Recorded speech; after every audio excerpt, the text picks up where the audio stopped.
Our next speaker is Luis Galeana. He'll be presenting the subject of the topic is historical and cultural roots of controlled burning practice in the province of Cáceres, Spain. Luis, adelante. Thank you.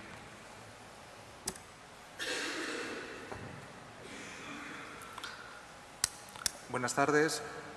Voy a hablar sobre raíces históricas y culturales del uso del fuego en la provincia de Cáceres, presentando resultados, conclusiones y reflexiones que se enmarcan en un proyecto más amplio de investigación geohistórica sobre incendios forestales en el Sistema Central y que dirige la profesora Cristina Montiel.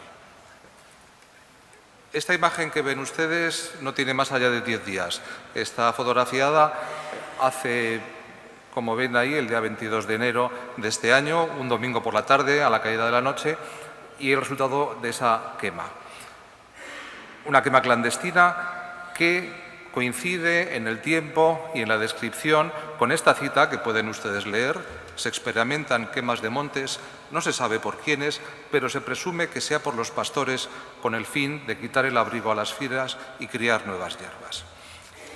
Separan ambas, la cita y las fotos, más de 200 años, pero los elementos continúan. No exactamente iguales. Estas quemas que están ahí referidas se planteaban en verano, como ya se ha comentado aquí en otro momento, pero el resultado es que esos paisajes que actualmente se presentan ante nosotros, resultados de una interacción dinámica entre sociedad y naturaleza, tienen en el fuego un elemento primordial, un elemento que ha ido evolucionando y cambiando a lo largo del tiempo, pero cuya impronta es muy claramente perceptible en el paisaje, estableciendo el límite superior del bosque, preparando esa zona de cumbres para el uso ganadero, pero un elemento que ha ido cambiando. Bien, se ha dicho aquí muchas veces, ¿qué pretendemos? Pretendemos demostrar lo que es evidente, el papel del fuego. Se trata aquí y con esta comunicación de plantear un argumento probatorio, de probar lo evidente, cómo se ha planteado el uso del fuego en este territorio. Es un lugar común, y esta es nuestra aproximación, plantear que efectivamente entre el régimen de fuegos que se instaura una vez se plantea la crisis del mundo rural que sobreviene al éxodo rural masivo de los años 50-60, tiene muchísimo que ver con el uso del fuego tradicional, el uso del fuego en las actividades agrarias, ganaderas. Sin embargo, y a pesar de este lugar común, sabemos muy poco sobre esta cuestión. ¿Cómo se quemaba? ¿Cuándo se quemaba? ¿Por qué? ¿Qué conflictos se planteaban? ¿De qué manera se establecía este uso del fuego en relación con las condiciones geoecológicas y la distribución del terrazgo? Se trataba, por tanto, de aportar conocimiento a este déficit y hacerlo desde una aproximación regional y local. Efectivamente, la transición forestal, este tránsito del uso forestal que poco a poco va perdiendo terreno desde el siglo XVIII frente al uso agrícola, pero que a partir del XX se recupera, la transición forestal está acompañada, ya lo sabemos, de una pirotransición, de un cambio del régimen de incendios. Bien, queremos aproximarnos a esta doble realidad, la transición forestal y la pirotransición, desde una perspectiva regional, viendo qué factores juegan a determinadas escalas hasta llegar a la local. ¿Por qué Cáceres? ¿Por qué la provincia de Cáceres? Bien, en la elección confluyen razones de diferente naturaleza. Por un lado, la intensidad del uso del fuego en esta provincia. En efecto, una larguísima tradición de prácticas agroganaderas de uso conjunto del territorio para la agricultura y la ganadería, junto con unas condiciones edáficas de elevada pobreza y de poca fertilidad, han hecho que el uso del fuego sea una constante a lo largo del tiempo. Un uso del fuego importante y unos incendios igualmente importantes. ¿Por qué? En relación con una altísima conflictividad en el uso del territorio, una altísima conflictividad en relación con la propiedad de la tierra, con el hambre de tierras. Junto a estas razones, otras de índole completamente distinta, y es la riqueza documental que atesora esta provincia. Efectivamente, contamos, y esto es una gran suerte, de unas fuentes geohistóricas de una elevadísima calidad. Todo el proceso de colonización bajo medieval que da lugar a la organización tradicional del terrazgo queda regulado en el siglo XVI en numerosas ordenanzas locales que regulan el uso del territorio y también el uso y los conflictos asociados con el fuego. En el siglo XVIII tenemos una fuente de incalculable valor. Dentro de las numerosas averiguaciones que este siglo posee, Extremadura cuenta con de un elevadísimo interés, que es el interrogatorio formulado por la Real Audiencia en 1790. Entre las numerosas preguntas que se formulaban a los ayuntamientos, tenemos una, la número 46, que tiene una importancia para nosotros fundamental.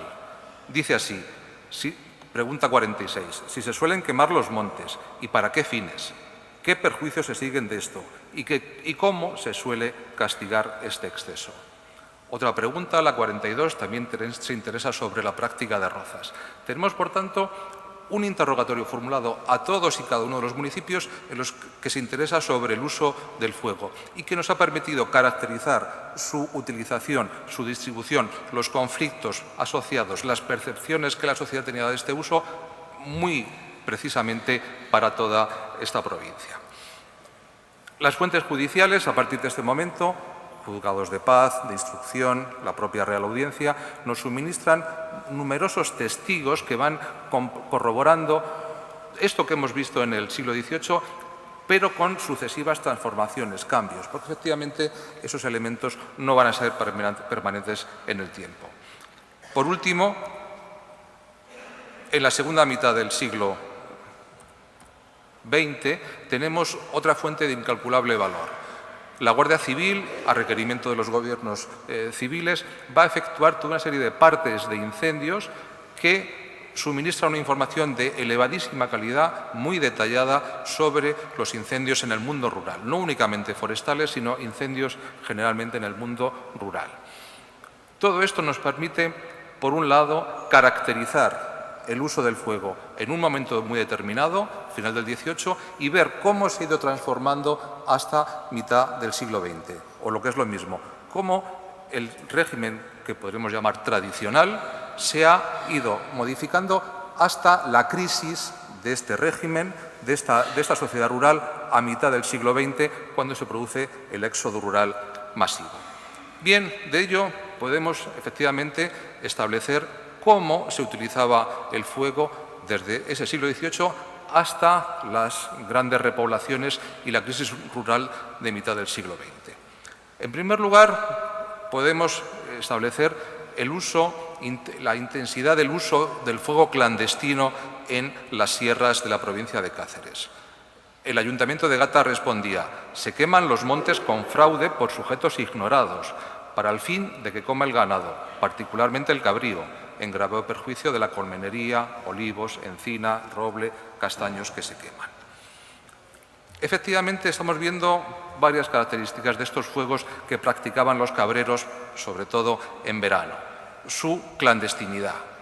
Es un fuego prohibido, clandestino, que se hace para favorecer la salida de pasto, para favorecer el renuevo del monte y su aprovechamiento por el ganado. Estas prácticas, ya hemos visto, continúan transformándose. Esas quemas de verano prácticamente han desaparecido y han pasado a ser quemas que se practican entre otoño y primavera.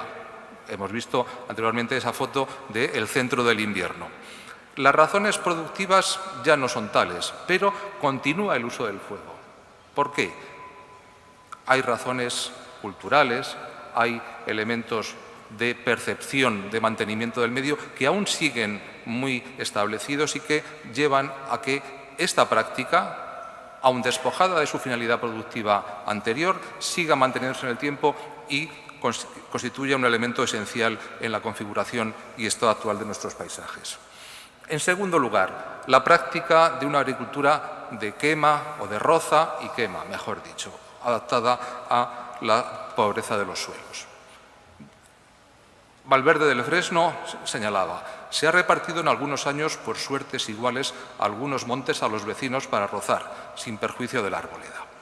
Efectivamente, las rozas eran el aprovechamiento general de buena parte del territorio. Se repartían las suertes en San Miguel, se rozaban, es decir, se cortaban la parte aérea de la planta entre enero y marzo, se quemaba en mitad de agosto, es decir, en lo más duro del verano, para preparar el terreno para la próxima siembra de otoño. Estas rozas, que afectaron muy especialmente a partir de esta fecha que comentábamos, final del siglo XVIII, a espacios marginales, como estas sierras que vemos, se abandonaron como tales, pero se han seguido utilizando en estos casos para otras finalidades distintas, creación ya de terrazos permanentes, no esos cultivos temporales como es ese territorio que vemos ahí, esa sierra junto a las Urdes con mataparda de brezo y jara, que es la vegetación que tradicionalmente se quemaba. Un tercer elemento de uso del fuego era el uso del fuego extensivo para la fabricación de brezo. Extensas zonas de brezales, de brezal, jaral, se quemaban para hacer brezo. Una práctica que se continúa, y ahí está planteado como el ingeniero Butler, encargado de la repoblación de las Urdes, la señalaba y la describía en el año 45. Un aprovechamiento muy generalizado que se realiza quemando una gran extensión de terreno abundante en brezos y jaras. Una práctica que se continúa, como digo, hasta los años 40-50 y que desaparece con el éxodo rural. Bien, aquí tenemos cómo de la consulta de todas estas fuentes que hemos ido determinando es posible extraer un registro que evidentemente tiene un valor no estadístico, es una información predestadística, está muy influenciada por la disponibilidad de fuentes, hay momentos de elevada representatividad en la escala que tienen que ver con la existencia de estas fuentes que hemos comentado, por ejemplo, los partes de la Guardia Civil, y aquí tenemos concretamente la sucesión de episodios en la Sierra de Gata y la Sierra de Urdes en el sistema central. Bien, no tienen un valor estadístico, pero permiten efectivamente establecer cómo las causas permanecen, cómo la agricultura de roza y quema sigue siendo un elemento esencial para entender el régimen de incendios, la fabricación de carbón, los fuegos clandestinos de los ganaderos, la conflictividad en algunos lugares muy concretos que ayudan a entender determinados momentos de especial interés en el uso del fuego. Bien, en conclusión, ya para acabar, efectivamente la crisis rural, la crisis del mundo rural supone una transición de un uso frecuente, regulado del fuego, también clandestino, como hemos visto, hacia un régimen de fuego catastrófico. La pirotransición no es solamente un cambio del régimen del fuego, no es solamente un cambio del régimen de incendios, es un cambio también del uso útil del fuego. Se produce, como ya hemos visto en otros lugares, un déficit de fuego que va a incrementar la inestabilidad de nuestros actuales paisajes. Esta recurrencia que hemos comprobado y que hemos documentado hace que el uso del fuego formara parte y sigue formando parte esencial del mantenimiento de esos paisajes. La eliminación, la no continuidad de esos elementos supone, evidentemente, hacer especialmente vulnerables, frágiles y nada resilientes estos paisajes. Muchas gracias por su atención.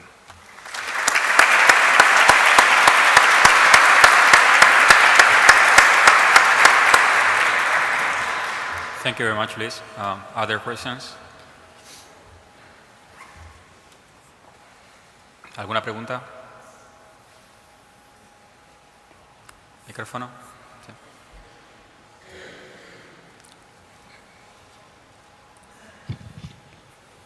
Hola, Cristina Santín de la Universidad de Swansea. Muchas gracias por tu charla, muy interesante. ¿Eran todos los usos del fuego entonces clandestinos, o sea, entiendo, ilegales, o había alguno que se contemplase como no, el uso del fuego con finalidad agrícola, que era el más importante, el más extendido, estaba... El carboneo. No, el carboneo no, el uso de agricultura de roza y quema. Es un uso perfectamente regulado y admitido. El proceso era extraordinariamente prolijo para su regulación. Había un día al año, San Miguel en concreto, en el cual se efectuaba el reparto de suertes. a cada uno de los campesinos, de los vecinos, le correspondía una suerte que debía trabajar durante el año para la siguiente siembra. La preparación del terreno consistía en la corta del arbusto entre enero y marzo, antes de que produjera semillas, su almacenamiento en el suelo hasta mitad del verano y la quema del mismo en esta fecha, habitualmente en torno al 15 de agosto, produciendo no pocos fuegos sueltos. Además, había toda una reglamentación muy precisa para arrayar, es decir, para efectuar rayas en torno a los árboles que separasen la quema de las zonas arboladas. Se entendía, evidentemente, que el arbolado no solamente no debía ser afectado, sino que además era positivamente afectado por este tipo de prácticas. Detrás de ellas hay también una percepción y una idea de referencia del monte. El monte de referencia, el paisaje forestal de referencia que se tiene es el de monte ahuecado, un monte claro, un monte abierto que evidentemente tolere y permita un uso agrícola adaptado a la pobreza del terreno, lo cual supone turnos de siembra muy largos. Esta operación se efectuaba sobre esa misma parcela cada 6, 8, 14 años para que recuperase la fertilidad y que iba rotando por todo ese territorio. El resultado de ello es que esas sierras se quemaban completamente, por decirlo así, cada 6, 8, 10, 12, 14 años. De una forma completamente regulada y reglamentada y aceptada por la sociedad. Y frente a ello, el uso clandestino, ganadero. Hay una relación entre agricultura y ganadería muy conflictiva. ¿Y el ganadero en ningún momento estuvo, o sea, para generación o mantenimiento de pastos, en ningún momento estuvo contemplado ni regulado, siempre fue No, clandestino? habitualmente era un uso clandestino que era contrario además a las ordenanzas que desde mitad del siglo XVIII regulan el espacio forestal. No obstante, era un uso que en las zonas serranas todo el mundo conocía, todo el mundo practicaba. Evidentemente, esta es una fuente judicial, tampoco se daba, se dice, sujetos ignorados, todo el mundo sabía quién quemaba y por qué. Y en algunos casos incluso se consideraba que era necesario hacerlo. Pero es no difícil estaba encontrar, regulado. pero no estaba regulado. Exactamente. Gracias. Muchas gracias. Pues una segunda pregunta, Dulce, muy rápido. Micrófono por allí.